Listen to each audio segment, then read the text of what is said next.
Pranam Jai Jinendra. Welcome to the 49th class of तीर्थंकर चरित्र।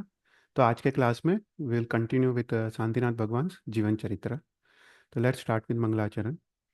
नमो अरियंतारम नमो सिद्धारम नमो आयरियानम नमो वज्जायानम नमो लोहे सव्व सावरम ऐसो पंच नमुक्कारो सव्व पाव परासनो मंगलारंच सव्वे सिम परमम अवै मंगलम राग द्वेष विजेतारम ज्ञातारम विश्ववस्तुना शक्र पूज्य गिरामेशम तीर्थेशम श्रुतिमानय पन्नगे च सुरेंद्रे च कौशिके पाद संस्कृति निर्विशेष मनस्काय श्रीवीर स्वामिने नमः। अज्ञानां तिमिरान्धानां ज्ञानजननीशलाकया नेत्रमुन्मिलितं येन तस्मै श्रीगुरुवे नमः। तो लास्ट टाइम हमने एक नया टॉपिक की शुरुआत की थी, निगोद। तो उसका हम थोड़ा ब्रीफली पहले देख लेते हैं एंड देन विल उसके बारे में विल थोड़ा और डिटेल में हम देखेंगे।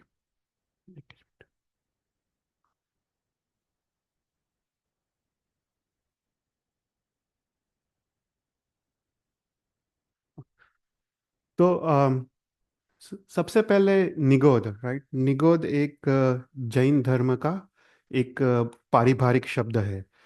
मतलब जैन धर्म और जैन दर्शन के अलावा अन्य कोई धर्म या अन्य कोई दर्शन नहीं है जिसमें निगोद या निगोद के जीवों का वर्णन मिलता है।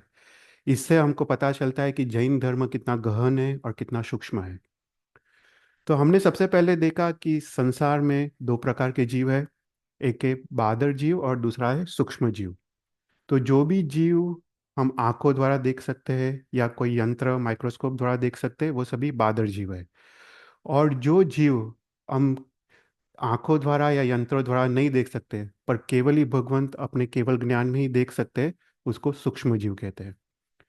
तो ये जो बादर जीव है वो अमुक स्थान पे अमुक जगह पे ही वो ग्रो होते हैं। पर जो सूक्ष्म जीव है वो पूरे 14 राजलोक में वो भरे हुए हैं। मतलब पूरे 14 राजलोक में ऐसा कोई भी आकाश प्रदेश नहीं है जहाँ पे ये सूक्ष्म जीव ना हो। तो ये सूक्ष्म जीव पूरे 14 राजलोक में ठासी ठासी, मतलब इतने अनंत जीव एक एक आकाश प्रदेश में वो भरे हुए हैं।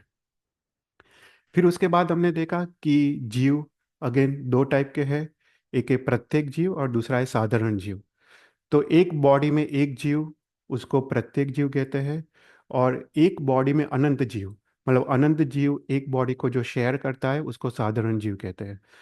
तो ये जो साधारण जीव है वो अनंत जीव का एक बॉडी होता है।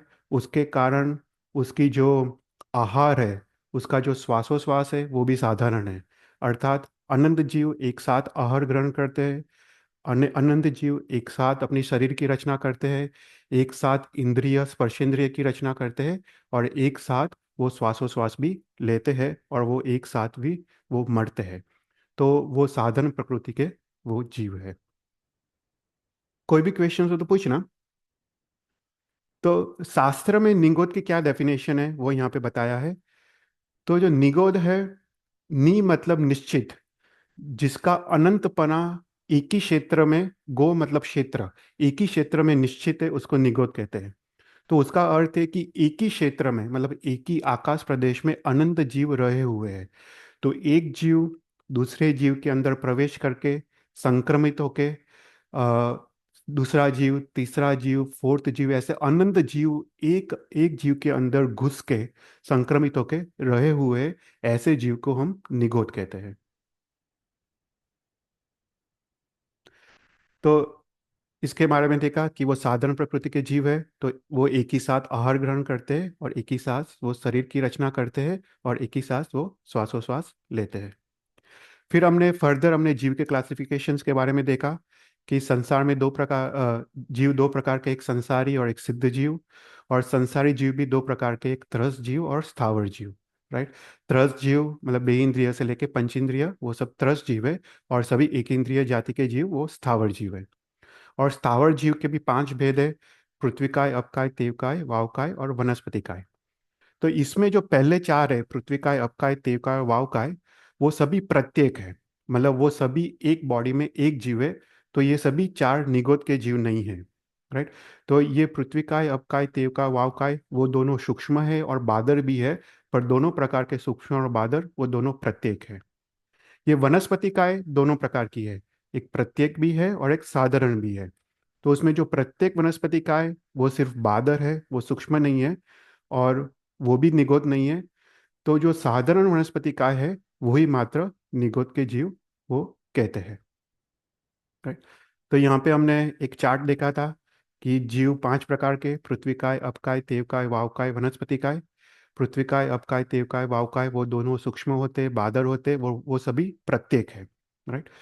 और वनस्पतिकाय दो प्रकार के होते, प्रत्येक और साधारण। प्रत्येक मात्र मात्र बादर होते, जैसे प्रत्येक वनस्पति काय मतलब भिंडी, कॉलीफ्लावर, कैबेज वो सभी प्रत्येक है। और साधारण वनस्पति काय वो दो प्रकार की है, सूक्ष्म साधारण और दूसरा है बादर साधारण। बादर साधारण मतलब पोटैटो, ओनियन, गार्लिक जो हम देख सकते हैं उसको बादर साधारण कहते हैं। Right? कोई क्वेश्चंस?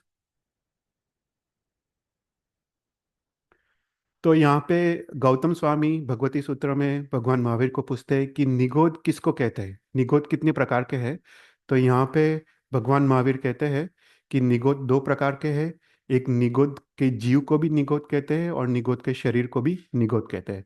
तो फॉर एग्जाम्पल जैसे पोटैटो है, वो पोटैटो को भी निगोद कहते हैं। और पोटैटो के अंदर जो अनंत जीव है वो जीव को भी निगोद कहते हैं। तो दोनों का वो सिमिलर नामकरण किया गया है। ओके। फिर उसके बाद हमने और डिटेल में क्लासिफिकेशन देखा था कि जो स्थावर जीव है वो टोटल 22 टाइप के स्थावर जीव है। और इसको समझने के लिए कैसे क्लासिफाई किया है उसको हम वेरी सिंपली हम समझ सकते हैं कि पृथ्वीकाय, अपकाय, तेवकाय, वावकाय। राइट। पहले वो चार को लेते हैं। तो पृथ्वीकाय, अपकाय, तेवकाय और वावकाय वो दोनों सूक्ष्म है और बादर है। तो वो दोनों 8 प्रकार के हुए। और उसके बाद वो पर्याप्त भी हो सकते हैं और अपर्याप्त भी हो सकते हैं। राइट। तो हमने देखा था पर्याप्त किसको कहते हैं, अपर्याप्त किसको कहते हैं, कि एक इंद्रिय जीव के चार पर्याप्ति होते हैं। जैसे एक जीव दूसरे गति में जाता है तो चार पर्याप्ति पूर्ण करता है। सबसे पहले पहले समय में वो आहार ग्रहण करके वो आहार पर्याप्ति पूर्ण करता है। फिर उसके बाद वो एक अंतर्मुहूर्त के अंदर वो अपने शरीर की रचना करता है, वो शरीर पर्याप्ति पूर्ण करता है। उसके बाद वो इंद्रिय की रचना करता है, इसमें स्पर्शेंद्रिय।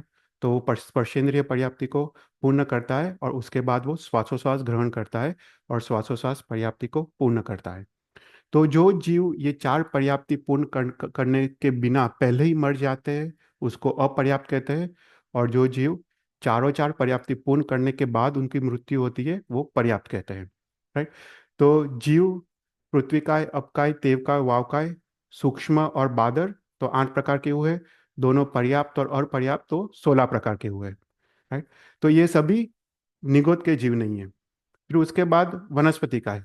तो वनस्पति काय में प्रत्येक और साधारण। राइट। और प्रत्येक में सिर्फ बादर है, सूक्ष्म नहीं है। और ये बादर प्रत्येक वनस्पति काय है वो भी पर्याप्त है और अपर्याप्त है। राइट। तो टोटल 18 क्लासिफिकेशंस हुए और ये सब भी निगोद के जीव नहीं है। तो जो निगोद के जीव है वो है साधारण वनस्पति काय। तो साधारण वनस्पति काय दोनों सूक्ष्म है, बादर है और दोनों पर्याप्त है और अपर्याप्त है।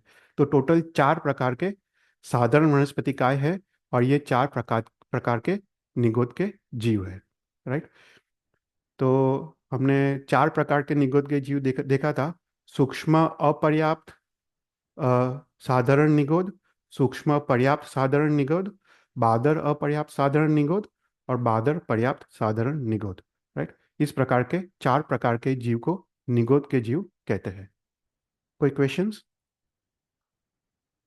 फिर उसके बाद हमने निगोद के जीव का आयुष्य देखा कि इस आयुष्य को समझने के लिए शास्त्र में लिखा है कि निगोद के जीव एक श्वासोश्वास में सारा 70 भव करते हैं, मतलब 17.5, मतलब वो 17 बार वो जन्म लेते हैं और 18 बार वो मरते हैं।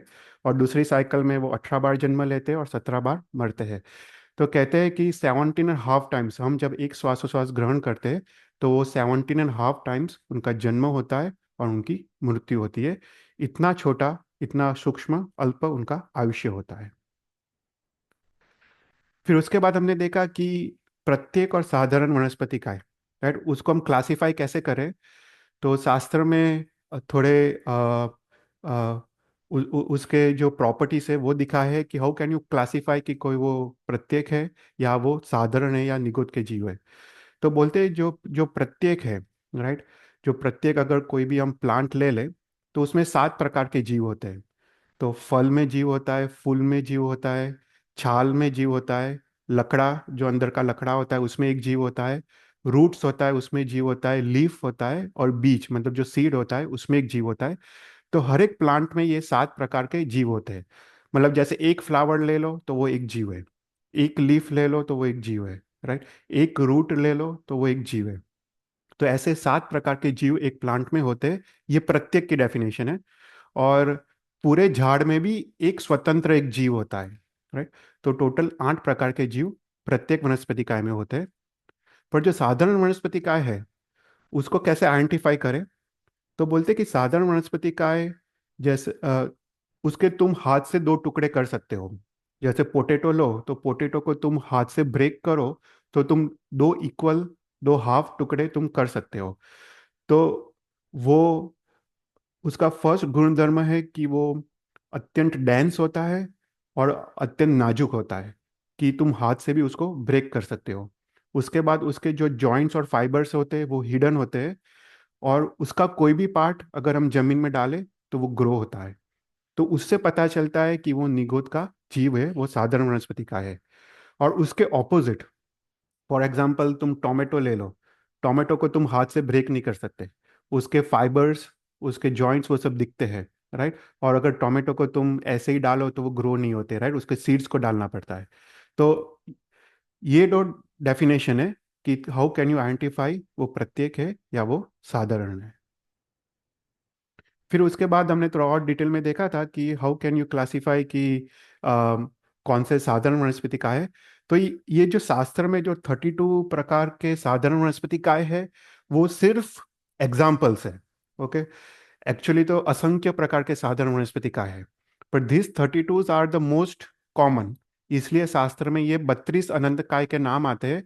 पर हमको समझना चाहिए सिर्फ 32 अनंत काय नहीं है, ऐसे तो असंख्य टाइप्स के अनंत काय है। पर जो बेसिक जो हमारी जो गलती होती है, हम सोचते हैं कि जो रूट्स वेजिटेबल्स है वही साधारण वनस्पति का है, पर ऐसा नहीं है। रूट्स के अलावा भी साधारण वनस्पति का होते हैं। तो पोटैटो, ऑनियन, गार्लिक, कैरेट्स वो सब तो है, वो सब हमको पता है वो साधारण वनस्पति का है। पर उसके अलावा एलोवेरा वो साधारण वनस्पति का है, स्पिनच वो साधारण वनस्पति का है। फिर उसके बाद स्प्राउट्स, हम जो फंगाइला मग या वो कहते हैं, वो भी साधारण वनस्पति का है। तो ये सब मशरूम्स वो भी जमीन के ऊपर ग्रो होता है, वो भी साधारण वनस्पति का है। तो साधारण वनस्पति का है वो जमीन के नीचे भी उगता है और जमीन के ऊपर भी वो उगता है। Right? तो यहाँ पे शास्त्र में लिखा है कि कोई भी वनस्पति स्टार्टिंग में जब ग्रो होता है तो वो साधारण ही होती है। इवन भिंडी का प्लांट ले लो या कोई भी, इवन प्रत्येक वनस्पति का भी स्टार्टिंग में जब सीड स्प्राउट होता है तो वो साधारण वनस्पति का होता है, मतलब वो निगोद के अनंत जीव उसमें होते हैं। फिर उसके बाद वो जैसे जैसे बड़ा होता है, अगर वो प्रत्येक जाति का हो तो वो प्रत्येक बनता है, अगर वो साधारण जाति का हो तो वो साधारण रहता है, राइट। तो इसलिए फंगाइला मग, राइट, इसलिए वो निगोद के जीव है, उसमें अनंत जीव है, क्योंकि वो जस्ट जस्ट अभी वो स्प्राउट हुआ है, तो वो साधारण टाइप का वो है। ओके, तो इसलिए हम फंगाइला मग या स्प्राउट्स को हम खा नहीं सकते। कोई क्वेश्चंस? ओके, फिर हमने देखा कि जो सूक्ष्म, देख साधारण प्रदीप का है 2 टाइप के, राइट, सूक्ष्म साधारण और बादर साधारण। और जो जो सूक्ष्म साधारण है वो पूरे 14 राजलोक में, पूरे ब्रह्मांड में, लोकाकाश में हर एक जगह पे वो व्याप्त है, राइट। और ये सूक्ष्म साधारण की हम हिंसा नहीं कर सकते, वो नहीं उसको छेद सकते, भेज सकते, अग्नि से बाढ़ सकते या कुछ भी। हम सूक्ष्म साधारण वो इतने सूक्ष्म है कि हम उसकी हिंसा नहीं कर सकते। पर जो बादर साधारण है, पोटैटो, ऑनियन, गार्लिक, उसकी हम हिंसा कर सकते हैं, राइट। पर यहाँ पे ये समझना चाहिए कि सूक्ष्म साधारण की हम काया से तो हिंसा नहीं कर सकते, पर मन से अवश्य हिंसा कर सकते हैं। तो अगर मन से हम ऐसा सोचे, उसका मारने का भाव हो सूक्ष्म वनस्पति काय को, तो हमको मन से तो हिंसा का पाप लगता ही है। ओके। फिर हमने देखा कि जो निगोद है, राइट, निगोद में एक ही आकाश प्रदेश मतलब सबसे छोटा जो पॉइंट हो स्पेस का, जो पॉइंट है उसको एक आकाश प्रदेश कहते हैं। तो सबसे छोटे पॉइंट एक आकाश प्रदेश में अनंत निगोद के जीव है, अनंत सूक्ष्म निगोद के जीव है, राइट। तो एक आकाश प्रदेश में एक जीव के अंदर, दूसरा जीव के अंदर, थर्ड जीव के अंदर, ऐसे अनंत जीव एक के अंदर एक प्रवेश करके रहे हुए हैं। हम आगे के क्लास में, थर्ड क्लास में देखेंगे कि उनका दुख किस किस प्रकार का है। पर एक के अंदर एक वो प्रवेश करके रहे हुए हैं। पर ये समझना है कि ये अनंत जीव का एक ही औदारिक शरीर है, पर उनका खुद का कार्बन शरीर है, उनका खुद का स्वतंत्र तेजस शरीर है, राइट। तो जैसे हमने लास्ट टाइम देखा था कि कोई दीपक ले, दीपक का जो प्रकाश है, एक प्रकाश के अंदर दूसरा दीपक का प्रकाश, उसके अंदर तीसरे दीपक का प्रकाश, ऐसे असंख्य दीपक का प्रकाश वो एक ही स्पेस में रह सकता है। ऐसे अनंत निगोद के जीव एक के अंदर एक प्रवेश करके एक ही साथ वो रह सकते हैं, राइट। तो एक आकाश प्रदेश में अनंत निगोद के जीव है, और एक निगोद के जीव के असंख्य आत्म प्रदेश है, राइट। जैसे अपने आत्मा के जो प्रदेश है वो कितने असंख्य है, ऐसे ही सिमिलर एक निगोद के जीव के असंख्य आत्म प्रदेश है। और एक आत्म प्रदेश पे अनंत अनंत कर्म कार्बन वनगणा के पुद्गल है, राइट। तो एक ही आकाश प्रदेश पे इतना सारा है, अनंत निगोद के जीव, एक निगोद के जीव के असंख्य आत्म प्रदेश, और एक आत्म प्रदेश के पे अनंत अनंत कार्बन वनगणा के पुद्गल। तो ये सब एक ही आकाश प्रदेश पे रहे हुए हैं, राइट। फिर उसके बाद हमने देखा कि ये निगोद के जीव है तो किस प्रकार के हैं। तो बोलते कि जैसे पानी के परपोटे होते हैं, बबल्स होते हैं, ऐसे ही वो निगोद के जीव एक परपोटा जैसा आकार का गोले वो फॉर्म करते हैं पूरे 14 राजलोक में। तो ये जो गोले होते हैं उसको निगोद के गोले कहते हैं। तो एक निगोद का जो गोला होता है उसमें असंख्य निगोद होती है। ओके। तो पूरे 14 राजलोक में असंख्य निगोद के गोले हैं, एक निगोद के गोले में असंख्य निगोद है, और एक निगोद में अनंत अनंत जीव है, राइट। तो ये समझना चाहिए, असंख्य अपने असंख्य और अनंत के बीच डिफरेंस है, right? तो 14 राजलोक में असंख्य निगोद के गोले, एक निगोद के गोले में असंख्य निगोद, और एक निगोद में अनंत अनंत जीव, ऐसा करके निगोद छत्तीसी नाम के शास्त्र में लिखा है, राइट।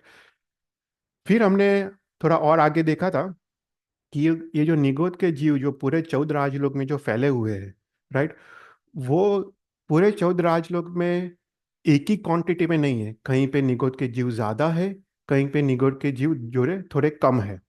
तो शास्त्र में थ्री थ्री लेयर्स बताइए: जगन्य पद, मध्यम पद और उत्कृष्ट पद।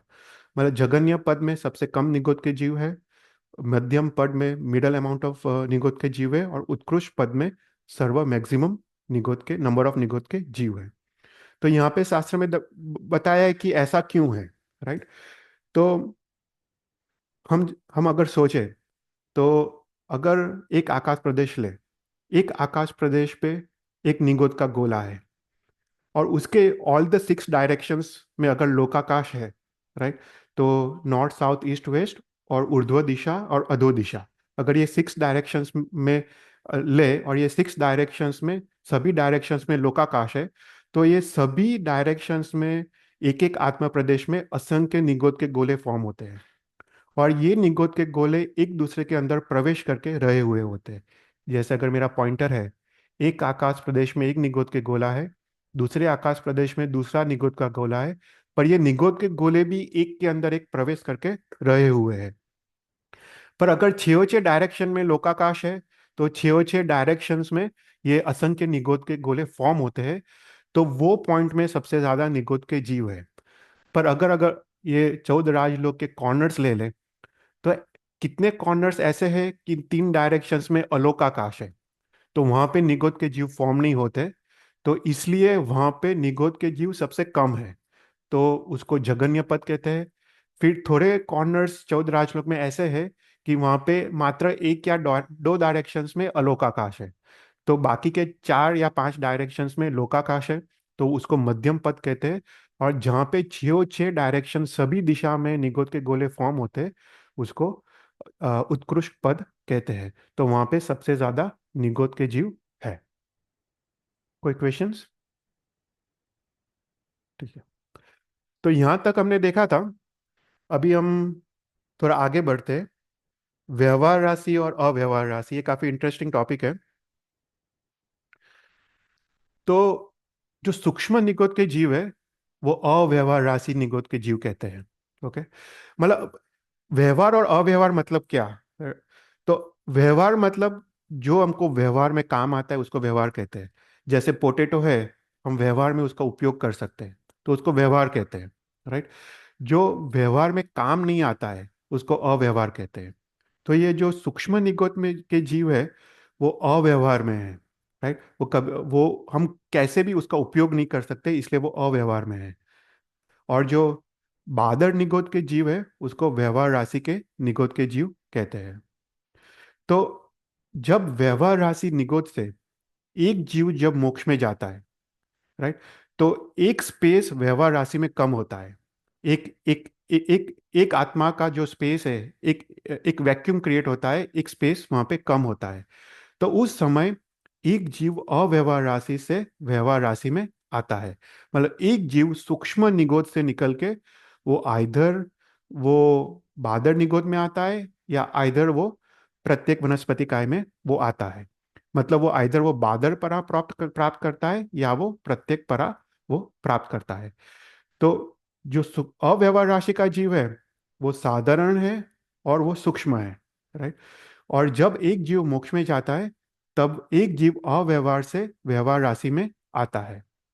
तो अभी अब आपको क्वेश्चन होता होगा कि ये पूरे ब्रह्मांड में असंख्य निगोद के गोले हैं। एक निगोद के गोले में असंख्य निगोद है, और एक निगोद में अनंत अनंत जीव है। तो कौन सा जीव बाहर निकलेगा? राइट। मतलब वो कैसा डिसाइड होता है कि इतने अनंत अनंत जीव है, उसमें से एक जीव को बाहर निकलना है, वो कौन सा जीव बाहर निकलेगा? तो उसको कहते हैं भवितव्यता। भवितव्यता मतलब एक्ट ऑफ रैंडमनेस। उसका उसका कोई भी प्रोसीजर नहीं है, it's completely act of randomness. उसको कहते हैं भवितव्यता। तो शास्त्र में भवितव्यता करके शब्द आता है, क्योंकि देखो ये अनंत अनंत जीव अनादिकाल से है। सभी के कर्म एक समान है। सभी के अनंत कर्म वगैरह के पुद्गल लगे हुए हैं, ऐसा नहीं कि किसी के कर्म ज्यादा है किसी के कम है। राइट। तो कौन सा जीव बाहर निकलेगा? तो that is a act of randomness. तो हम इतने लकी है कि हम ऐसे सूक्ष्म निगोद से हम बाहर निकल पाए। राइट। तो ये जो सूक्ष्म निगोद है, उसको शास्त्र में अनादि निगोद, सूक्ष्म निगोद, नित्य निगोद, निश्चय निगोद आदि शब्दों से उसका वर्णन हमको मिलता है। कोई क्वेश्चंस?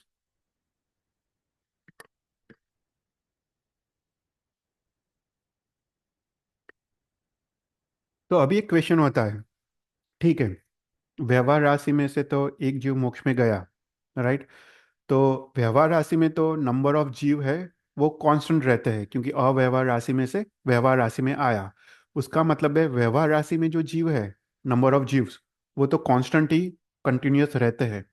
पर अव्यवहार राशि कंटिन्यूअसली डिप्लीट हो रही है। मतलब वो कम होते जाते हैं। राइट। जैसे एक जीव मोक्ष में जाता है, अव्यवहार राशि से बाहर निकलता है, तो अव्यवहार राशि तो कंटिन्यूअसली कम होते जाता है। तो यहाँ पे क्वेश्चन होता है कि अनंत काल के बाद ऐसा कोई समय नहीं आएगा कि अव्यवहार राशि में से सभी जीव बाहर निकल गए हो। राइट। हमको भी क्वेश्चन होता है कि अनंत काल तक जीव मोक्ष में जाते रहे जाते रहे जाते रहे, तो ऐसा कोई समय नहीं आएगा कि सूक्ष्म निगोद में पूरा कंप्लीटली एम्प्टी हो गया हो। राइट। तो यहाँ पे तीर्थंकर भगवान कहते हैं कि तुम कोई भी समय में, राइट, तीर्थंकर को क्वेश्चन पूछो, अभी कितने जीव मोक्ष में गए? राइट। तो तीर्थंकर भगवान का एक ही आंसर मिलेगा कि इस संसार में असंख्य निगोद के गोले हैं। उस एक निगोद के गोले में असंख्य निगोद है, और उसमें से एक निगोद में अनंत अनंत जीव है। तो एक निगोद का अनंत भाग भी मोक्ष में अभी तक गया नहीं है। उसका मतलब है कि एक भी निगोद अभी तक एम्प्टी हो नहीं पाया है। अनंत, देखो, अनंत काल से जीव मोक्ष में जा रहे हैं। वर्तमान काल में भी अनंत जीव मोक्ष में जा रहे हैं। भविष्य काल में भी अनंत जीव मोक्ष में जाएंगे। पर अनंत काल के बाद भी तीर्थंकर को अगर ये क्वेश्चन पूछे कि कितने जीव मोक्ष में गए, तो अनंत काल के बाद भी उनका आंसर सेम का सेम रहेगा कि एक निगोद का अनंत भाग भी मोक्ष में अभी तक गया नहीं है। मतलब एक निगोद भी अभी तक एम्प्टी हो नहीं पाया है। तो हमको आश्चर्य होता है, राइट? कितने सारे निगोद है, तो उसमें से जीव कब बाहर निकलेंगे अगर एक एक भी निगोद अभी तक एम्प्टी नहीं हो पाया है? तो when it will be possible कि कभी भी एक निगोद भी एम्प्टी हो? तो आंसर है कि कभी भी ऐसा समय नहीं आएगा कि एक निगोद भी कंप्लीटली एम्प्टी होगा। तो उसका रीजन क्या, राइट? तो यहाँ पे शास्त्र में एक मैथमेटिकल हमको समझाया है कि अपने जैन जैन शास्त्र में तीन तीन चीज है। नंबर्स के हिसाब से एक संख्य है, राइट, एक असंख्य है और एक इनफाइनाइट है। अनंत मतलब इनफाइनाइट। जो जो संख्य है तो हमको पता है, राइट, जो भी नंबर्स है, अगर 5 + 5 करे 10, तो वो लिमिटेड है, तो उसको संख्य कहते हैं, जिसको काउंट कर सकते हैं वो संख्यात है। जो असंख्य है वो काउंटलेस है फिर भी लिमिटेड है। असंख्य मतलब वो इतना बड़ा नंबर है कि वो काउंटलेस है पर फिर भी वो लिमिटेड है। पर इनफाइनाइट ऐसा नंबर है ना कि तुम इनफाइनाइट को कुछ भी करो तो इनफाइनाइट ही रहता है। तो इनफाइनाइट में से इनफाइनाइट निकालो तो भी इनफाइनाइट रहता है। इनफाइनाइट टाइम्स इनफाइनाइट करो तो भी इनफाइनाइट रहता है। तो उसका मतलब ऐसा है कि निगोद में अनंत अनंत जीव है। उसमें से अगर अनंत जीव मोक्ष में गए, अनंत जीव माइनस करो फिर भी अनंत ही रहता है। कभी भी अनंत मिट के संख्य असंख्य नहीं होता है, और कभी असंख्य मिट के संख्य नहीं होता है। इनफाइनाइट कभी भी असंख्य नहीं हो सकता है। तो एक निगोद में अनंत अनंत जीव है, वो कभी भी वो बाहर निकलने का कोई पॉसिबिलिटी है नहीं, राइट? तो इसलिए शास्त्र में एक युक्ति प्रचलित है, घटे न राशि निगोद की, बढ़े न सिद्ध अनंत। ऐसा करके शास्त्र में ये सेंटेंस आता है, घटे न राशि निगोद की, बढ़े न सिद्ध अनंत। तो कभी भी निगोद में जो नंबर ऑफ जीव है वो कभी कम होने वाले है नहीं। उसका मतलब ये है। कोई क्वेश्चंस? ठीक है।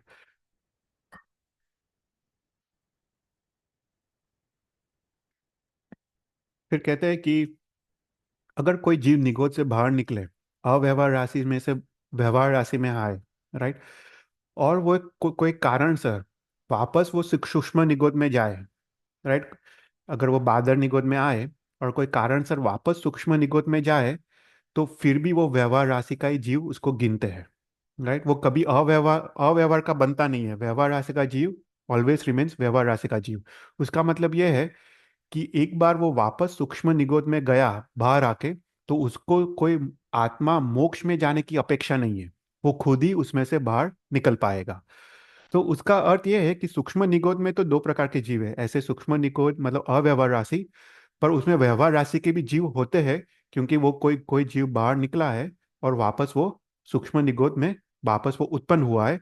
पर उसको बाहर निकलने के लिए कोई आत्मा मोक्ष जाने की अपेक्षा नहीं है।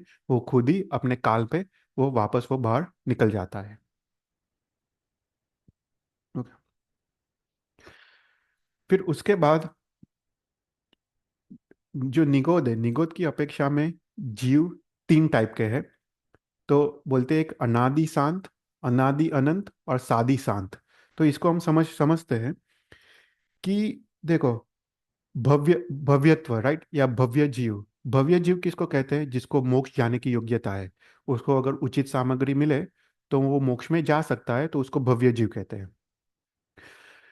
अभी दूसरे जीव ऐसे अभव्य जीव, राइट, उसको अगर उचित सामग्री मिले फिर भी वो मोक्ष में कभी भी नहीं जाएगा, क्योंकि वो आत्मा की योग्यता नहीं है, तो उसको अभव्य जीव कहते हैं। पर दूसरा जीव ऐसा है कि वो जाति भव्य है। जाति भव्य ऐसा जीव है, उसको कभी भी उसको मोक्ष जाने की योग्यता है, पर कभी भी उसको सामग्री ही नहीं मिलेगी, तो उसको जाति भव्य जीव कहते हैं।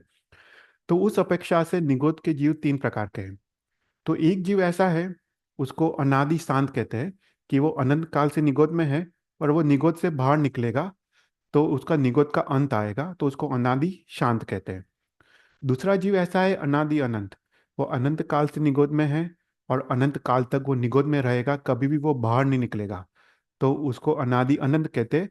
तो वो अनादि अनंत जो जीव है वो जाति भव्य जीव है, वो कभी भी बाहर निकलने वाले नहीं है और कभी भी वो मोक्ष जाने वाले है नहीं। फिर भी उनके आत्मा की योग्यता है, फिर भी वो कभी भी उनको सामग्री प्राप्त नहीं होने वाली है।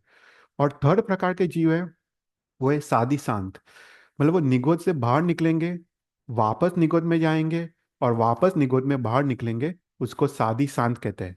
मतलब उसका उनका निगोद अपेक्षा से वापस स्टार्ट होता है और वापस एंड होता है। तो इस तीन प्रकार के निगोद के जीव है, राइट। तो यहाँ पे शास्त्र में एक एग्जाम्पल दिया है, मैंने शायद कोई क्लास में ये एग्जाम्पल दिया था कि एक स्त्री है, राइट। तो स्त्री तीन प्रकार का उसको पॉसिबिलिटी है, इस स्त्री को, कि अगर उसको उचित संयोग मिले तो वो बच्चे को जन्म दे सकती है, राइट। तो वो एक पॉसिबिलिटी है। दूसरी पॉसिबिलिटी है कि एक स्त्री है, उसको बच्चे की जन्म की योग्यता है पर कभी भी उसको उचित संयोग मिलने वाला नहीं है, राइट। और थर्ड प्रकार की स्त्री है जो उसको कोई शरीर में खामी है कि वो बच्चे को वो जन्म दे ही नहीं सकती, राइट। तो उस प्रकार से जो जीव, जो स्त्री को संयोग मिलने पर बच्चे को जन्म दे सकती है, इट्स कंपेरेबल टू भव्य जीव। जो जो स्त्री को संयोग ही नहीं मिलने वाला हो, कंपेयर टू जाति भव्य जीव। और जो स्त्री में खामी है वो है अभव्य जीव। तो ऐसा करके समझाने के लिए ये शास्त्र में एक एग्जाम्पल दिया है। तो उस प्रकार से हम समझ सकते हैं कि निगोद के जीव, तो सोचो ये 14 राजलोक में 99.99999% सभी जाति भव्य ही जीव है, राइट। क्योंकि अनंत अनंत निगोद के अनंत अनंत जीव कभी भी बाहर ही नहीं निकलने वाले हैं, तो ये सभी जाति भव्य जीव है, राइट। तो मैक्सिमम नंबर ऑफ जीव वो जाति भव्य जीव है। कोई क्वेश्चंस?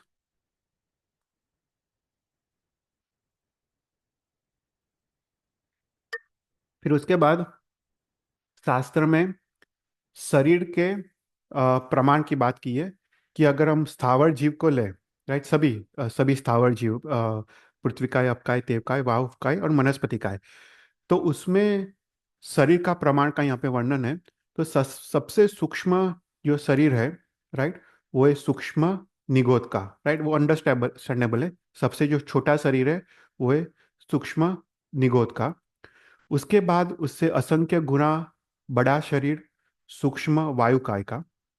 उसके बाद उससे असंख्य बड़ा शरीर सूक्ष्म अग्निकाय का। उसके उससे बड़ा शरीर सूक्ष्म अपकाय। उसके बाद सूक्ष्म पृथ्वीकाय। फिर उसके बाद बादर वायुकाय, बादर अग्निकाय, बादर अपकाय, बादर पृथ्वीकाय और उसके बाद बादर निगोद, राइट। तो सूक्ष्म निगोद का सबसे छोटा शरीर और बादर निगोद का सबसे बड़ा शरीर इन एकेंद्रिय, राइट, एकेंद्रिय जाति में सूक्ष्म निगोद का सबसे छोटा शरीर होता है और बादर निगोद के जीव का सबसे सबसे बड़ा शरीर होता है। फिर उसके बाद यहाँ पे निगोद के बारे में काफ़ी सारे चीज़ें यहाँ पे बताए हैं, तो विल गो ओवर दिस। कि सबसे पहले हमने देखा कि निगोद के जीवों का आहार और श्वासोश्वास भी साधारण है। साधारण मतलब एक साथ अनंत जीव आहार ग्रहण करते हैं और एक साथ अनंत जीव श्वासोश्वास करते हैं। फिर बोलते हैं कि निगोद के जीव जो अनंत जीव है उनकी वेदना भी एक सरखी है, राइट। क्योंकि क्या है कि उनका एक ही शरीर है, राइट। तो ये अनंत जीव का एक शरीर है, तो उनका जो जो जो वेदना है, जो दुख है, वो भी एक समान है। तो बोलते हैं कि अगर एक जीव को उपघात लगता है, मतलब अगर एक जीव मरता है तो अनंत जीव एक साथ मर जाते हैं, क्योंकि एक ही शरीर है, राइट। एक जीव मरता है तो अनंत जीव एक साथ मर जाते हैं। फिर कहते हैं कि हमने देखा कि ये निगोद के जीव का शरीर तो एक है अनंत जीवों का, पर अपने खुद का तेजस और कार्बन शरीर अपना खुद का स्वतंत्र है। फिर उसके बाद कहा है कि संस्थान, संस्थान मतलब शरीर का आकार, राइट। तो शास्त्र में 5 प्रकार के, सॉरी, छह प्रकार के नाम कर्म है उसमें समचतुरस, न्योघ्रत, सादी, कुब्ज, वामन और हुंडक, ऐसे करके 6 प्रकार के नाम कर्म हैं जिससे हमको शरीर का आकार मिलता है। राइट। जैसे फॉर एग्जांपल समचतुरस जो जो बॉडी है, वो तीर्थंकरों की बॉडी होती है, वासुदेव, बलदेव या गंधर्व भगवंतों की जो बॉडी, जो उनका नाम कर्म का उदय होता है, वो समचतुरस। समचतुरस मतलब कि जो 4 कॉर्नर्स है बॉडी के, कि from right shoulder to left left toe, फिर left shoulder to right toe, फिर दोनों नीज के बीच का डिस्टेंस, और अगर बैठे हुए हैं तो चीन से आसन का डिस्टेंस, वो चारों चार डिस्टेंस सेम है। मतलब शरीर पूरा प्रमाणित है, प्रमाण युक्त है, उसको समचतुरस कहते हैं। तो ऐसा बॉडी तीर्थंकरों को होता है। तो ऐसा करके दूसरा जो है वो है न्योग्रोध। उसको न्योग्रोध तो कहते हैं कि नाभि के ऊपर का शरीर प्रमाण युक्त होता है और नाभि के नीचे का शरीर वो प्रमाण रहित होता है। फिर शादी करके है, शादी मतलब नाभि के ऊपर का शरीर वो अप्रमाण युक्त होता है और नाभि के नीचे का शरीर प्रमाण युक्त होता है। फिर कुब्ज करके संस्थान है, कुब्ज मतलब हाथ, पग, मुख आदि प्रमाण युक्त होता है पर बाकी अवयव प्रमाण युक्त नहीं होते। वामन, वामन मतलब अ, मुख, हाथ, पग वो प्रमाण युक्त नहीं होते पर बाकी के अंग प्रमाण युक्त होते हैं। और लास्ट है हुंडक। हुंडक मतलब कोई भी प्रकार, कोई भी अवयव शरीर का अप्रमाण युक्त या लक्षणहीन होता है, उसको हुंडक कहते हैं। तो यहाँ पे कहा है कि निगोद के जीव का जो संस्थान है वो हुंडक है। उनका शरीर, शरीर तो होता ही है, राइट, वो सूक्ष्म है तो सूक्ष्म है। उनका शरीर की रचना तो होती है, पर उनकी शरीर की रचना कैसी होती है? लक्षणहीन, कोई भी लक्षण के बिना, बेडोर, ऐसा उनकी शरीर की रचना होती है, इसलिए उसको हुंडक संस्थान वाले होते हैं। फिर उसके बाद शास्त्र में संघयन की बात है। संघयन हमने एक तीर्थंकर चरित्र क्लास में देखा था कि 6 प्रकार के संघयन होते। वज्र, वज्र, वृषभ, नारज, फिर ऋषभ, नारज, नारज, अर्धनारज से कलिका और सेवार्थ। राइट। मतलब संघयन मतलब क्या? जो बोन्स का जो कनेक्शन है उसको संघयन कहते हैं। जैसे तीर्थंकर की आत्मा को वज्र, वृषभ, नारज होता है। राइट। अपने जो 5वें आरे के जीव है उसको सेवार्थ संघयन होता है। पर यहाँ पे लिखा है कि निगोद के जीव को एक भी संघयन नहीं होता है, वो संघयन रहित होते हैं। उसका मतलब उनके बॉडी में तो बोन्स नहीं होते, पर उनका कोई वीर्य भी नहीं होता है, मतलब कोई भी स्ट्रेंथ या कोई भी एनर्जी भी नहीं होता है। तो कंप्लीटली संघयन रहित ये जीव होते हैं। फिर उसके बाद हमने आयुष्य के बारे में तो देखा कि एक श्वासोश्वास में 70.5 आयुष्य करते हैं। फिर उसके बाद लिखते हैं कि उनकी 4 प्रकार की संज्ञा होती है। आहार संज्ञा, भय संज्ञा, मैथुन संज्ञा और परिग्रह संज्ञा। राइट। संज्ञा मतलब आहार खाने की कांस्टेंट इच्छा। भय मतलब उनको कांस्टेंट भय में होते हैं। मैथुन और परिग्रह, तो ये सभी 4 प्रकार की संज्ञा निगोद के जीव को होती है।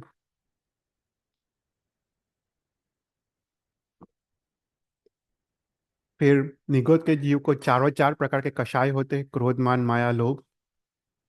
फिर निगोद के जीव पुरुष वेद, स्त्री वेद और नपुंसक वेद, तो उसमें मात्र नपुंसक वेद के निगोद के जीव होते हैं। उनको कोई पुरुष या स्त्री वेद नहीं होता है, मात्र नपुंसक वेद होता है। और फिर लिखते हैं कि निगोद के जीव मिथ्या दृष्टि होते हैं, मतलब वो मिथ्या दृष्टि गुणस्थानक में होते हैं। और उनको 3 अशुभ लेशिया होती है, कृष्ण लेशिया, नील लेशिया और कापोत लेशिया। ये 3 लेशिया वाले निगोद के जीव होते हैं। फिर निगोद के जीव को 2 प्रकार का ज्ञान होता है, मति अज्ञान और श्रुत अज्ञान। राइट।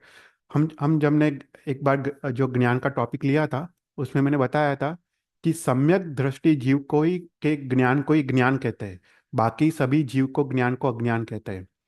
तो निगोद के देखो, ज्ञान वो जीव का लक्षण है। राइट। सभी जीव को ज्ञान तो होता ही है, अगर किसी जीव को ज्ञान ना हो तो वो अजीव हो जाता है। तो निगोद के जीव को भी ज्ञान तो होता है, पर उसका ज्ञान कैसा है? मति अज्ञान और श्रुत अज्ञान।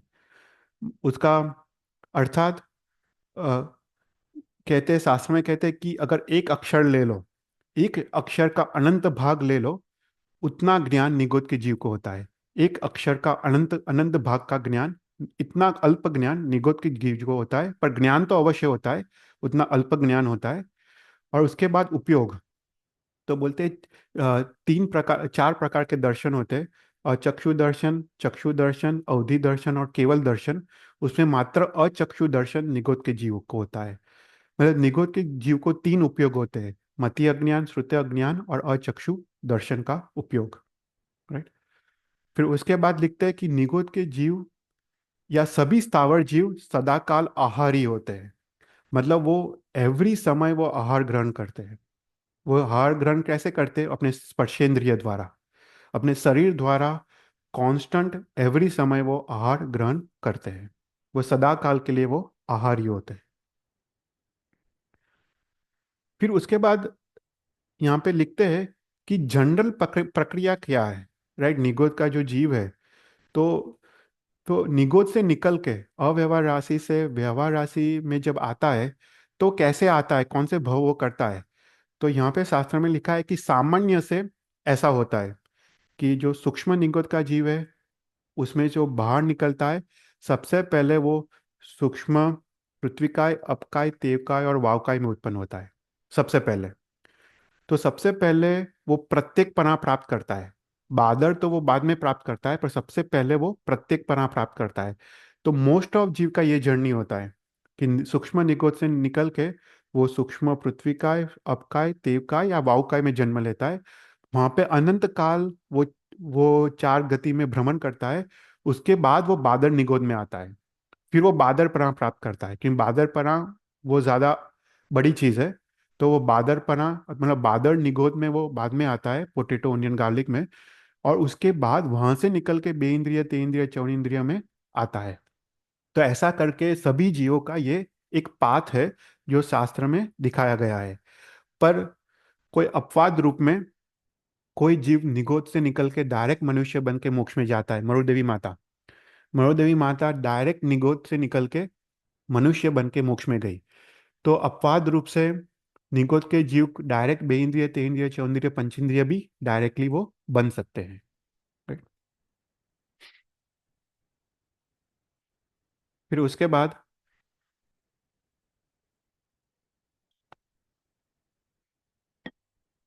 कहते हैं कि निगोद के जीव को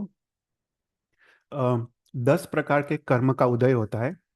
तो ये सभी नाम कर्म है। तो सबसे पहले स्थावर नाम कर्म, राइट, जो स्थावर एक इंद्रियपना है, वो स्थावर नाम कर्म का उदय होता है। फिर जो सूक्ष्म निगोद है, उसको सूक्ष्म नाम कर्म का उदय होता है। उसमें भी अगर वो अपर्याप्त है तो उसको अपर्याप्त नाम कर्म का उदय होता है। अगर वो पर्याप्त है तो उसको पर्याप्त नाम कर्म का उदय होता है। फिर उसको साधारण नाम कर्म का उदय होता है। राइट। एक बॉडी में अनंत जीव, तो उसको साधारण नाम कर्म का उदय होता है। फिर बोलते हैं उसको अस्थिर नाम कर्म का उदय होता है। तो ये अस्थिर नाम कर्म मतलब हलन चलन करने की शक्ति, मतलब वो बॉडी को जो स्मॉल मूवमेंट भी कर सकता है, उसको अस्थिर नाम कर्म कहते हैं। तो अस्थिर नाम कर्म का उदय होता है। फिर कहते हैं अशुभ नाम कर्म का उदय होता है। अशुभ नाम कर्म अर्थात कि उसकी जो प्रकृति है, उसका जो स्पर्श है वो अशुभ होता है। तो उसको ये हम यहाँ पे अशुभ स्पर्श वाला वो अशुभ नाम कर्म का उदय होता है। फिर उसके बाद उसको चार और नाम कर्म का उदय रहता है। दुर्भाग्य, दुस्वर, अनादय और अपयश नाम कर्म का उदय होता है। मतलब ये सब नाम कर्म का उदय जो होता है वो अव्यक्त है, मतलब पता नहीं चलता है, पर ये कर्म का उदय उसको अवश्य उदय में होता है। दुर्भाग्य नाम कर्म मतलब अगर फॉर एग्जाम्पल एक जीव दूसरे जीव के उपकार उपकार करे, फिर भी उसको किसी को अप्रिय लगता है। राइट। कोई किसी का अच्छा करने को चाहे, फिर भी वो दूसरे जीव को अप्रिय लगता है, तो वो दुर्भाग्य नाम कर्म का उदय है। फिर दुस्वर नाम कर्म मतलब कोई कुछ भी बोलता है तो तो अप्रिय लगता है। राइट। उसका स्वर ही ऐसा है कि किसी को अप्रिय लगता है। अनादे नाम कर्म मतलब कोई किसी को हितकारी वचन बोले, फिर भी उसको मान सम्मान नहीं मिलता है, विनय नहीं मिलता है, उसको अनादे नाम कर्म कहते हैं। और अपयश मतलब उसको निंदा और अपकीर्ति या उसको अपयश मिलता है, ऐसे अपयश नाम कर्म का उदय होता है। तो यहाँ पे शास्त्र में लिखा है कि निगोद के जीवों को ये 10 प्रकार का कर्म का उदय, उनको नाम कर्म का उदय उनको कांस्टेंट होता है। राइट। फिर यहाँ पे लिखा है कि यहाँ पे गौतम स्वामी भगवान महावीर को पूछते हैं भगवती सूत्र में कि निगोद के जीव को, उनको क्वेश्चन होता है कि निगोद के जीव को तो स्पष्ट चैतन्य नहीं है, राइट, उनको मन नहीं है, उनका चैतन्य भी स्पष्ट नहीं है, तो उनको वेदना कैसी होती है, राइट। हम ये वेदना के बारे में नेक्स्ट क्लास में डिटेल में कवर करेंगे। पर यहाँ पे भगवान महावीर के कहते हैं कि हे गौतम, नारकी के नरक के दुख से अनंत गुना दुख निगोद के जीव को होता है।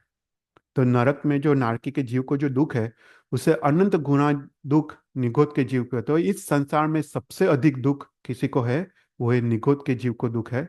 इसके बारे में हम नेक्स्ट क्लास में थोड़ा डिटेल में बात करेंगे कि किस प्रकार का दुख निगोद के जीव को है, वो हम थोड़ा समझने का ट्राई करेंगे।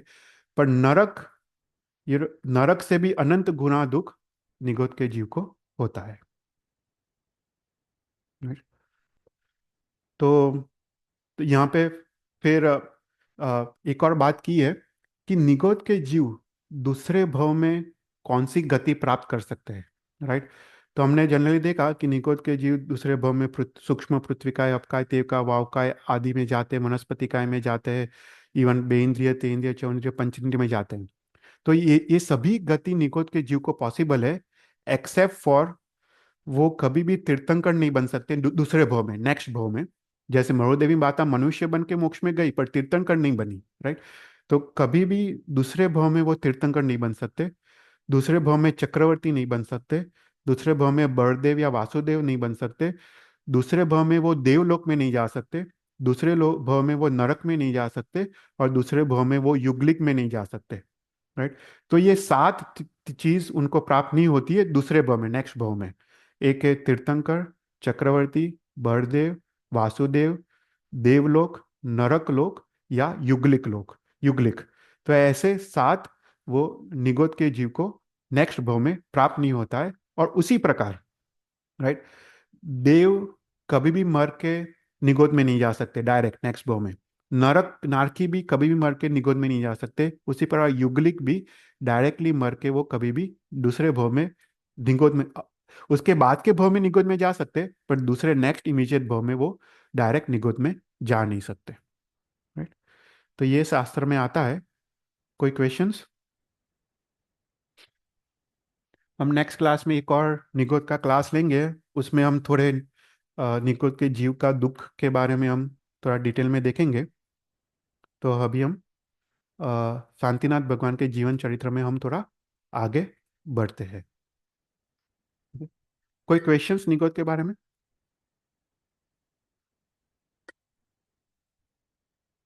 ठीक है।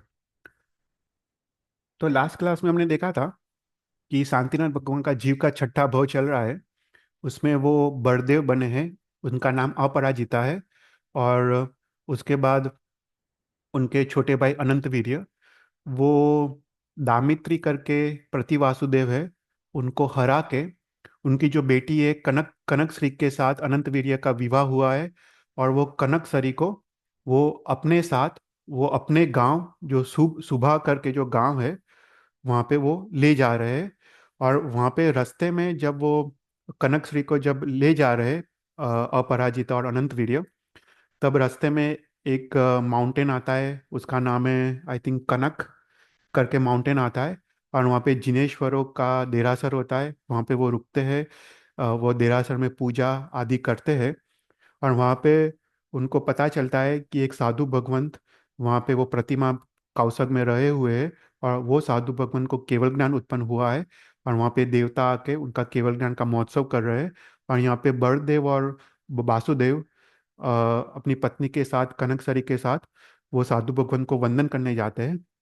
और यहाँ पे कनक श्री वो केवली भगवंत को वो पूछती है कि अम, अ, कि अ, कि अ, कि ऐसा क्यों हुआ मेरे साथ, कि why did the killing of my father and the separation from my relatives take place. तो यहाँ पे जो केवली मुनि भगवंत है वो कनक कनक श्री की वो उसकी बैक कहानी अभी बता रहे हैं, राइट। तो यहाँ पे स्टार्ट करते हैं, यहाँ पे previous previous story of Kanak Shri, यहाँ से उसका स्टार्ट होता है।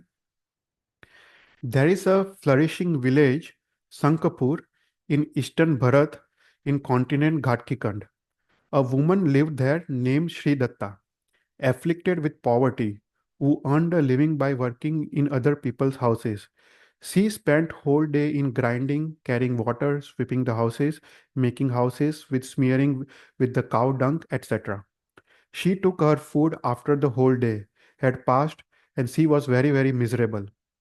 One day in her wandering, she came to a mountain called Sri Parvat, which resembled Meru in beauty. There she saw a great Muni called Satyavasa, seated in a clean rock, purified with Ratnatrayi, undefeated by trials, with Panch Samiti and Teen Guptis, with an unmeasurable wealth of tapasya, free from all worldly interest, free from all affections, who regarded gold and coal as the same, engaged in subdhyan, motionless as a mountain peak. When she saw him as a Kalpavruksha, delighted, she did vandan to him and he gave her blessings, Dharmalabh. Sri Datta said to him, Judging from such a miserable condition of mind, I did not practice any dharma at all in the former birth. To me, constantly consumed by painful work like mountain burned by summer heat, your speech, Dharma Labh, was like a rain. Even I, unfortunate, am not suitable for it. Nevertheless, this speech of yours is soothing. Give me some instructions for good fortune. Do something so that I shall not be so ill fated again in the next birth. With protector like you, why should not a thing desired take place? After hearing the speech of hers, he instructed her to perform the tap called Dharma Chakra. You observe, you absorbed in worship of Guru and Haryans must perform 2 3 day fast and 37 chaturthas. By power of this tap, another birth like this will not happen again. She gave attention to his speech, bowed to the best of Munis, went to her own village and performed the tap. From its power, she obtained kheer. When she broke her fast, such as she had never obtained before, even in her dream. From that time, she received 2 or 3 times as much as pay for the work in the houses of the rich, and also received good clothes. So she had little money and gave it to the derasar and gurus in pujans, according to her ability. One day, a old wall of her house fell down, and she found gold. At the completion of her tub, she made a great ceremony with pujas in Derasar and dan to the Guru Bhagwans. On Parna, she gave Rushi Suvrat, who had fasted for a month, pure food, and did vandan and asked about the dharma of Aryant. The Muni replied, "It is not our rule to deliver deshna anywhere, especially during the Gochri. If you wish to hear about the dharma, come to our place in Upashray." With these words, he went away. People of the city and Sri Datta went to pay homage to the Muni, who had broken his fast, and studying. After they did Vandan and seated at the proper place, he delivered the Deshna. A being wandering through 84 lakhs yonis attained human birth by chance, like a blind man reaching a desired place. The religion taught by Jineshwar is very, very difficult to obtain, is the foremost among all the religions. In it's like the moon among the heavenly bodies. So efforts together with the right belief must be made so that Jeev can cross this sansar easily. Sri Datta did Vandan at Sruvat Muni's feet and accepted the religion taught by Keval Gnani together with the right belief.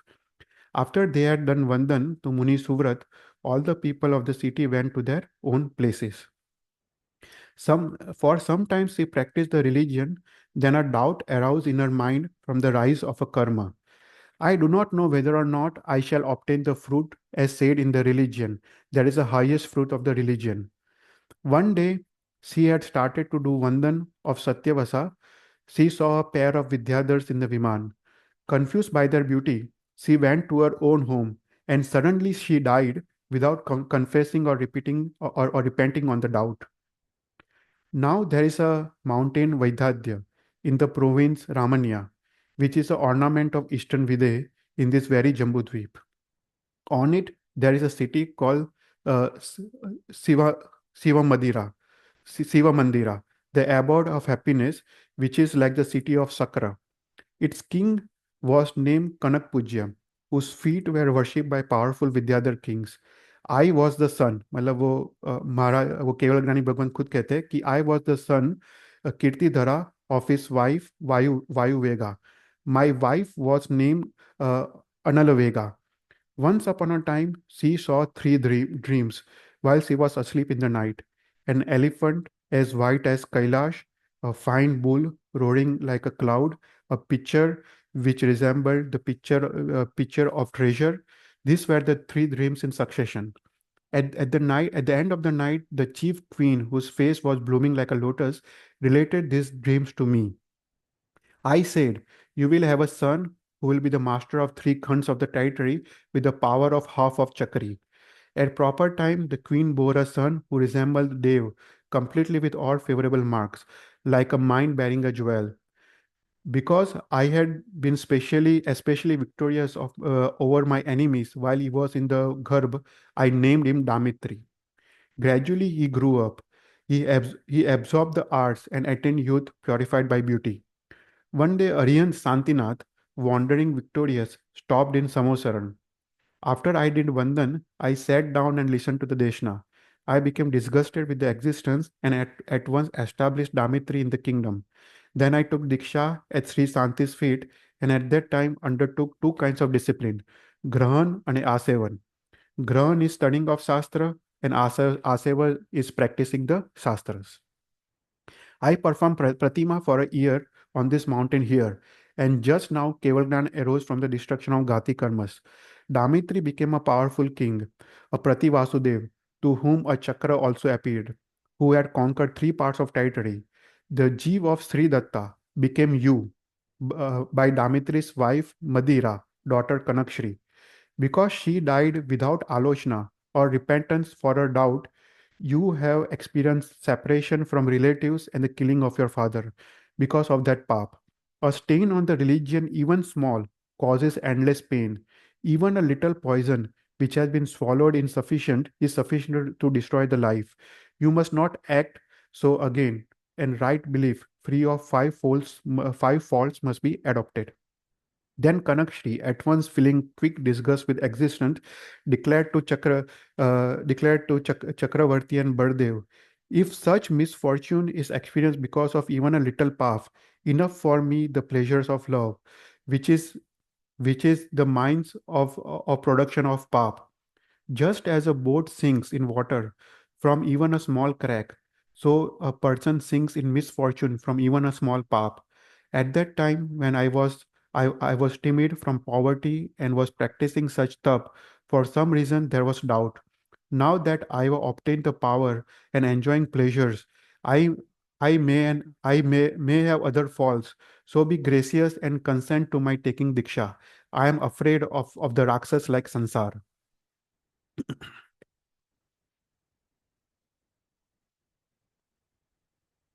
With the eyes wide open in astonishment, they said, "From the Guru's favor, this may take place without hindrance. However, let us go now to the city Subha, and then we will make your Vidai festival with great magnificence. You should take the Diksha, which resembles the boat of crossing of the ocean of existence before Jineshwar Swayamprabha." Uh, she agreed, and doing Vandan with devotion to Kevali Bhagwan, they took her and went back to the city Subha. In front, they saw their son Anantasena fighting with soldiers sent from for the battle by Damitri. When Bardev saw Anantvirya's son surrounded by them like a boar surrounded by dogs, whirling his Karakratna, he ran forward angrily. Damitri's soldiers ran away in all directions, unable to withstand the Baldev, like balls of cotton unable to withstand a wind. Anantavirya and his retinue entered the city and was installed by kings as Ardha Chakri on the auspicious day. Then Jineshwar Swayamprabh came there one day as he wandered over the earth and stopped and in a samosaran. Then Dwarpal said to Anantavirya, "Today we are very fortunate because of coming of Jineshwar Swayamprabh." He gave them 12.5 crore silvers and with his elder brother and Kanakshri went to pay homage to the Jineshwar. The Jineshwar Swayamprabh, from a desire to benefit persons capable of moksha, delivered the Deshna in a speech confirming all the dialects. Kanakshri said, after taking leave from Vasudev, "I shall come for Diksha." He compassionate, the teacher of the world, the Tirthankar said, negligence must not be shown, and Kanakshri, Vasudev and Baldev went to their houses. She took leave from Vasudev, and a Vidai festival was held in great magnificence. She went and adopted Diksha under Jineshwar. She performed Tap, Ekavali, Muktavali, Kanakavali, Bhadra, Sarvatobhadra, etc. One day, when the fuel of Ghati karmas had been consumed by the fire of Sukladhyan, Kevalgyan arose. After she had destroyed all the karmas, Kanakshri reached the place where there is no rebirth. Enjoying manifold pleasures, Vasudev and Baldev passed the time immersed in bliss like devtas. Baldev had a wife, Vir, Virti, and a daughter, Sumati. Even from childhood, Sumati followed the religion of Jineshwar, knowing Nav Tattva, rich in performance of tap, observing Shravak's bar vrat, unbroken, she was always occupied with pujas of Arihant and service to the Guru Bhagwans. One day at the end of the day fast, she was seated for her parna. Just as she looked at the door, a sadhu Bhagwan came. She gave him a food as if Panch Samiti and Teen Guptis had come in person. Then the five divine things happened. Rain of treasure and so on took place. Then the Sadhu Bhagwan went elsewhere, wandering from that place. For there is no stopping in one place for sadhus, free from worldly attachment like a wind.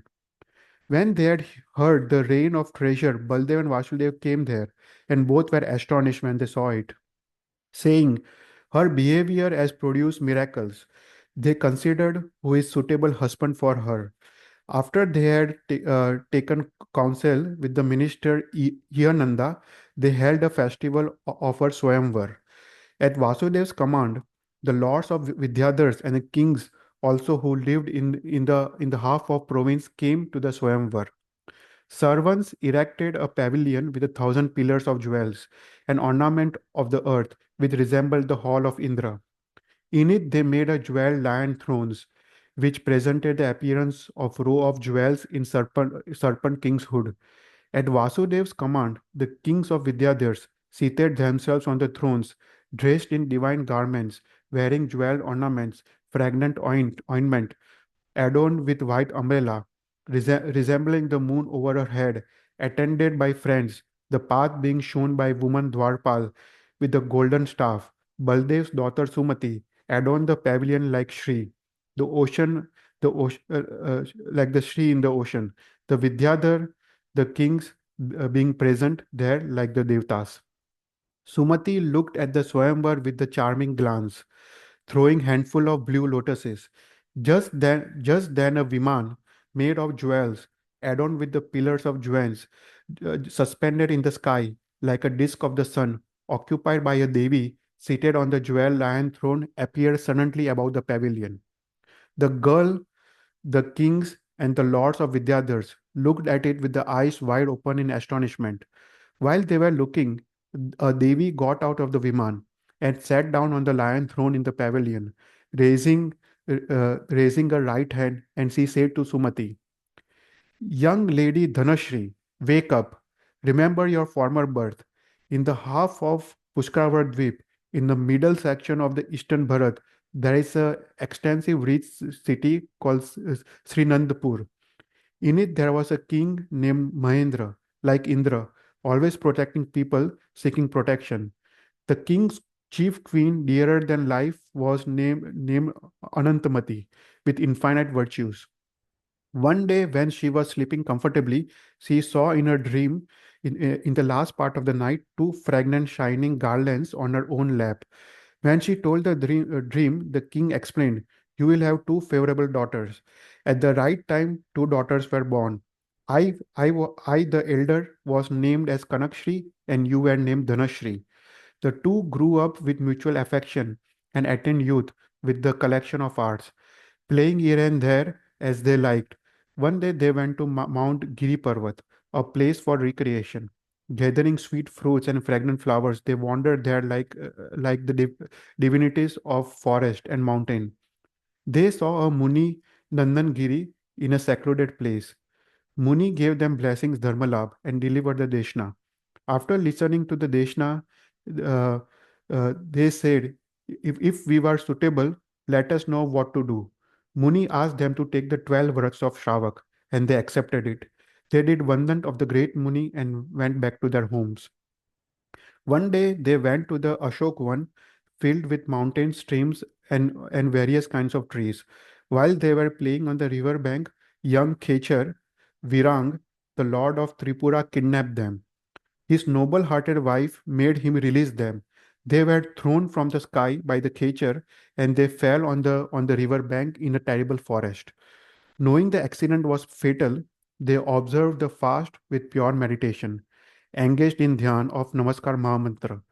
I, Kanakshri, became the Indrani Navimika of Saudharma Devlok after the death, and you, sister, became chief queen Dhanada after the death. Then, when you fell, you became daughter Sumati of Baldev. There was an agreement between us at that time that the second one must come to enlighten the first one who fell first about the Aryan's dharma. So I have come here, your sister, to enlighten you, to learn the Jain Dharma, a boat of crossing the ocean of existence. Remember the 8-day festival of Saraswati Pratima in Nandishwar Dweep and Janma Abhishek of Aryant on Mount Meru, and listening to the other Deshna in Samosaran, you yourself experienced in former birth. Why do you forget them because of the sleep of another birth? So take Diksha, which is like a dear friend of the moksha, the fruit of tree of human birth, not easy to get even for the devtas. After saying this, Sakra's chief queen got into her viman and went away, lighting the sky above like a lightning. Then Sumati, whose memory of former births were aroused by the speech, at once fell to the ground unconscious, as if from the fear of sansar. Sprinkled by sandal water, fanned by the breeze of fans, she regained consciousness and got up. She said to Vidyadhars and kings, I now remember my former birth and would like to take Diksha. Pardon me that you have been called on my behalf. The kings replied, Very well, blameless girl, you are pardoned by us. May your wish be unhindered. Vasudev and Baldev, delighted, held her Vidai festival, the best of all festivals with a great magnificence. The chief queens of Sakra and Kuber also came there together. With 700 girls, she adopted Diksha at the lotus feet of Acharya Suvrat. She adopted Mool Guns and Uttar Guns and practiced many kinds of tap. With desire for moksha, she went into Sukla Dhyan and mounted the ladder of destruction of karmas. Keval Gnan arose. After she had enlightened Jeeves capable of moksha, she destroyed all karmas and Sumati reached the imperishable abode of moksha. Aparajit and Anantvirya both ruled the kingdom. At the end of life of 84 lakhs of Purvas, Anantvirya went to first Narak because of Nikachit Karma. As a Narki, he experienced pain for 42,000 years. There is no escape from karma that has been bandh with the Atma. Anantvirya's father from former birth came there and quieted the pain. Affection of offspring from previous birth is powerful. Anantvirya's Jeev, desiring moksha, endured the pain in Shamta, recalling his acts by means of Avdignan. Because of grief of his brother Baldev, bestowed the earth on his son and took Diksha at the feet of Gandhar Jayandhara.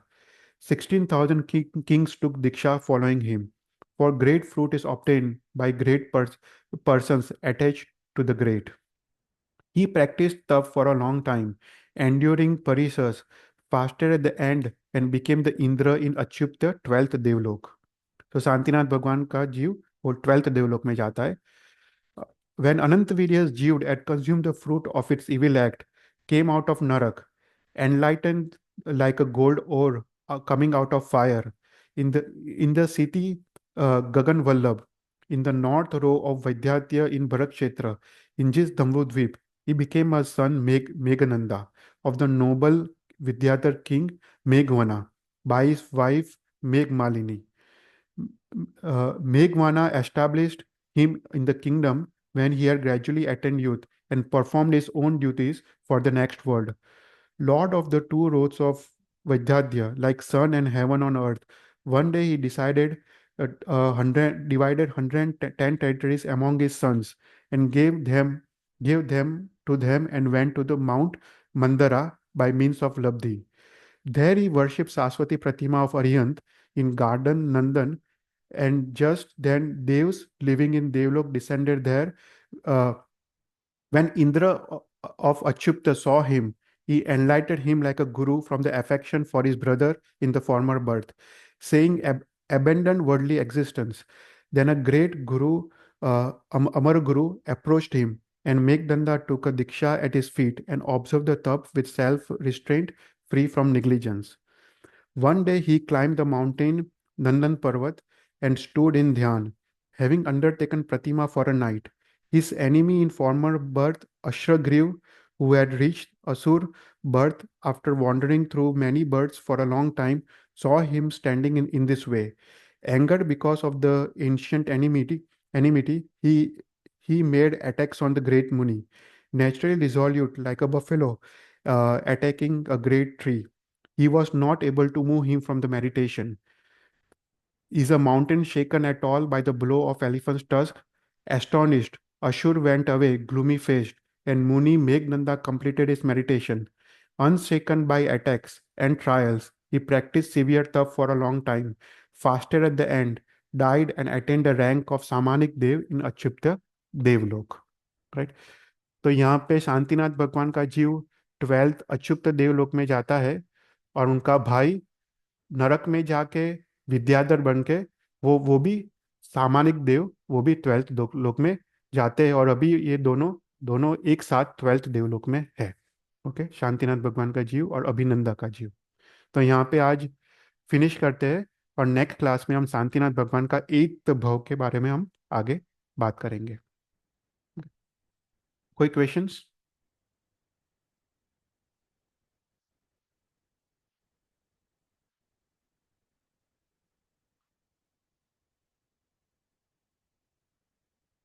Okay, कोई question नहीं हो तो हम यहाँ पे समाप्त करते हैं. नमो अरियंतानम, नमो सिद्धानम, नमो आयरियनम, नमो उज्जायनम, नमो लय सवसानम, ऐसो पंचन मुक्कारो सव पापनाशनो, मंगलांच सवसिम परमई मंगलम. जी नागना विरुद्ध बोलाए तो मिच्छामि. Thank you everyone. Thank you, Chetal. Bye. Thank you.